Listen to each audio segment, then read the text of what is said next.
Donald Trump is completely consumed with thoughts of vengeance and seeking revenge, and he cannot stop himself. Donald Trump gave this speech at the Justice Department, which we talked about earlier this week, and it really wasn't about crime.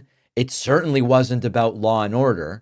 It was an hour-long tantrum about every single person who ever dared to try to hold him accountable. Mark Elias, Mark Pomerantz, Alvin Bragg, Jack Smith, James Comey, Norm Eisen. If you so much as crossed Trump legally, he is coming for you. And this is not some kind of theoretical threat. Trump has started to retaliate already. He has stripped security clearances. He has started lawsuits. He's firing federal officials. He's banning entire law firms from government work. His administration is actively hunting for ways to punish people who have tried to hold him accountable or even just said, I don't like what this guy's doing. So we have to call this what it is. It's the Trump revenge tour. And I fear that it is only getting started. Remember that Trump's been threatening this for years. He promised to appoint a special prosecutor to go after Joe Biden. He fantasized about pulling the broadcast licenses of different media outlets adversarial to him. He swore to weaponize the DOJ against journalists and Democrats and even his own former elected officials who have since realized this was not a good idea. The fantasizing about mass deportations, which he's doing, FBI raids like they did to him against his political enemies and using the National Guard against protesters. And the terrifying thing is that he now has the actual power again.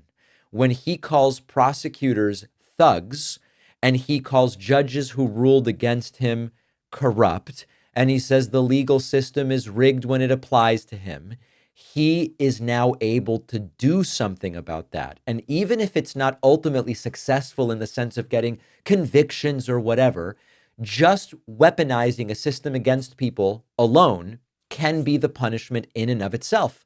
He is out there to settle personal scores. The law be damned.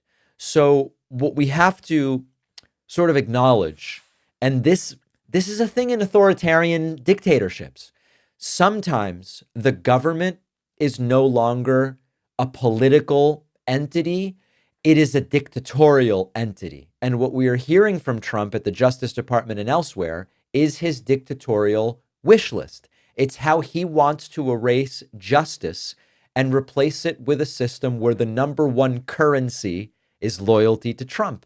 It's terrifying, but just as terrifying is that right now it doesn't seem that anybody's going to be able to stop him.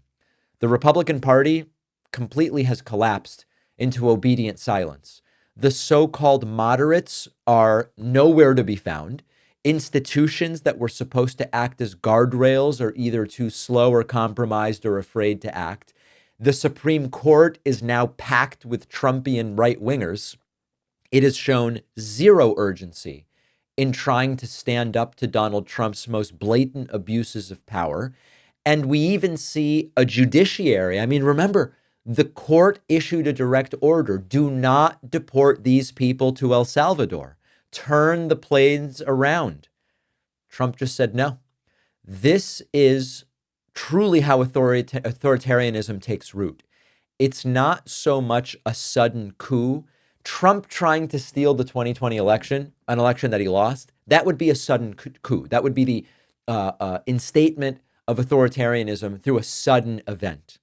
This other approach is the slow erosion of accountability to where there is none, to where leaders become untouchable, opponents become criminalized, and the public is told that justice is whatever Trump says. That is the greatest standard to which the concept of justice is applied.